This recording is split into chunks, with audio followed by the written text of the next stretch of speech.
the real problem in the West and in Britain in particular is, as you suggest, support for the Palestinians in general and the refusal to believe that they are that they represent a cause that is a bad cause.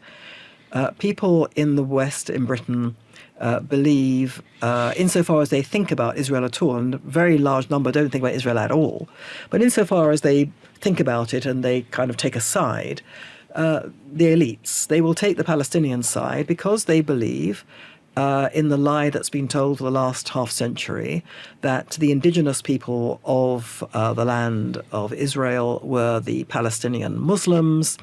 Along came the Jews after the Holocaust because of sympathy for their plight. The Western world plonked them down in Palestine, where they drove out the indigenous population, and those Muslims who were left, those Palestinians who were left, they have oppressed ever since. That's basically what people believe. And they believe that because they don't know history of Israel, they know none of the history of the Jewish people, none of the history of the Middle East. And because they're told this all the time by their mainly left-wing university teachers and so on, they have no idea that the Jews are the only people for whom the land of Israel was ever their national kingdom, centuries before Islam was even created. They have absolutely no idea at all. So there's ignorance and ideology, because they think that the Palestinians are like other developing world peoples, poor and oppressed because they've got brown skins. They think Israel is a white-skinned population and is therefore, it must be white because it's Western and it's an adjunct of America. If you tell them that the majority of Israelis are brown or black-skinned, like me, well, I'm not black-skinned, but they can't process this. So there's all of that, but I think that Israel itself has a lot to answer for in this misapprehension. The Jewish communities of the diaspora have a lot to answer for, because nobody has actually told the truth about this.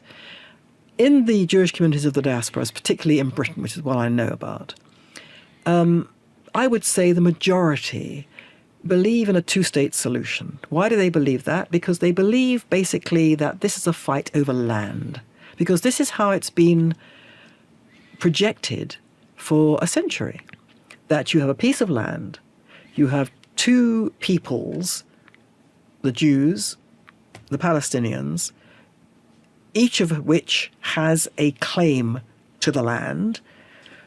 We in the West can't arbitrate over that claim, but clearly if you have a piece of land being fought over by two contesting parties, what you do is you negotiate, you bang heads together, you make them separate the land, but you make them divide the land between them. End of problem. That's the two-state solution. One lot has that, the other lot has that. Very neat. The problem is that the problem to which this is the solution is not identified correctly. It is not a problem over land. It is not a problem over the division of land. If it was a problem over the division of land, it would have been solved in the 1930s when the Palestinian Arabs were offered part of the Holy Land as a state of their own, and they refused and went to war instead to prevent the Jews from having a homeland in any part of that land. That has continued ever since. The Palestinian cause is one of exterminating the state of Israel and removing Israel as a Jewish homeland altogether. And not only is Palestinianism aimed at removing and destroying Israel and removing the Jewish homeland, it's also based on the big lie which rewrites the Jews out of their own history in the land. It pretends that the indigenous people of the land were the Muslims, the Palestinians, and that the Jews are interlopers, where in fact the reverse is true. The indigenous people of the land are the Jews, and the Palestinians do not exist as a people. They say it themselves. They've said it themselves over and over again. We invented it. We invented it in order to twist the minds of the West and in order to present ourselves as having a claim to the land. So this is a lie from start to finish, a big lie. Now, bad enough that the universities have been pumping this out for 4 or 5 decades, bad enough that they have been backed by a very sophisticated, hugely financed, very intelligently calibrated campaign by the Palestinian by Palestinian supporters, by Palestinian Arabs and their supporters in the world to fry the minds of the West. Bad enough that's all happened, but it's happened in the way that it has no argument is permitted against this myth, this lie, because of the silence of the Jewish people themselves, the silence of Israel, the silence of the Jewish diaspora. They may inveigh against, as they do, the excesses of Palestinian rejectionism. They may say, at most, Israel will say they don't want a state of their own. They want to destroy us. Absolutely correct.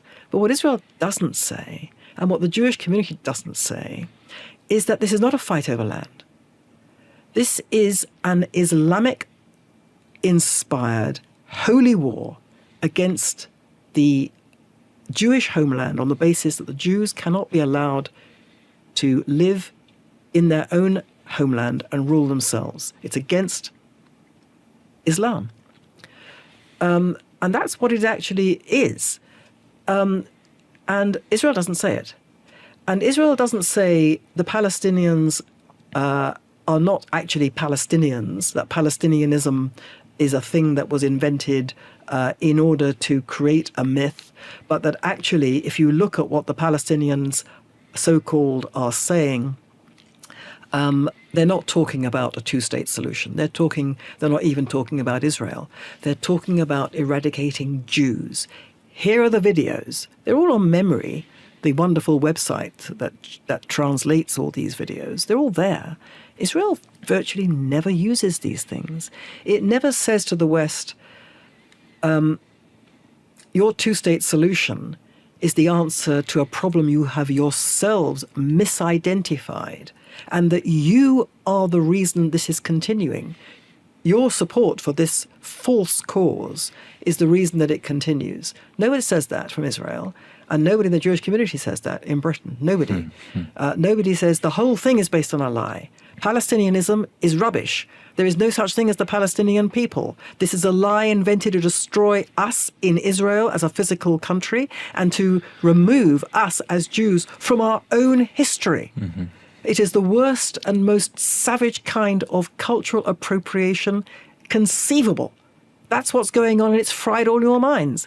They're not saying that. So how can anyone know this? And so when you ask, how can we solve this problem of the West saying, well, the Hamas are bad, but Palestinians are good? The way through that is to say individual Palestinians may be fine.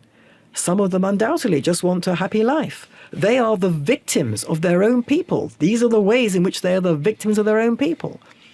But they've been told a lie. You're being told a lie. The lie is that the Palestinian cause is a just cause. It is an evil cause. This is why it's evil. And it is evil because it not only wants to destroy Israel, the only country in the world which is targeted for annihilation, it wants to remove the Jews from their own history. And it's evil, and you should be opposing this at source. You should, the West, not be funding these people. You should not be funding the Palestinian Authority. You should be treating them as political, diplomatic, and social pariahs. Pariahs. Instead, you're treating them as statesmen in waiting. You're treating Israel as the rogue element in this because it dares not to want to be annihilated. That's what Israel should be saying. It doesn't say any of this. Mm-hmm. It could be said. It should be said. And it's not a question of, how can you show people that there is no distinction between Hamas and other Palestinians. It's how do you show people that the Palestinian cause itself is based on a lie and is the source of intellectual and moral corruption in the West, which has knocked the West, in my view, completely off its moral compass. I think the importance of the Palestinian cause to the moral, intellectual, and cultural disintegration of the West, which is underway, cannot be overestimated, because it is the quintessential example of how you no longer, as a Western society, you are no longer able to distinguish between truth and lies, victim and victimizer, and as a result, you take the side of the aggressor over the victim, and you punish the victim by upholding the lies. And this has, I think, cut a swathe through Western society and Western culture far beyond the issue of Israel and the Middle East. I think it's acted as a kind of moral cancer. Palestinianism is a moral cancer in the West, which has corrupted its intellectual elites, fried the collective brain, and destroyed the West's ability to distinguish truth from lies, and the ability, therefore, to defend its own way of life.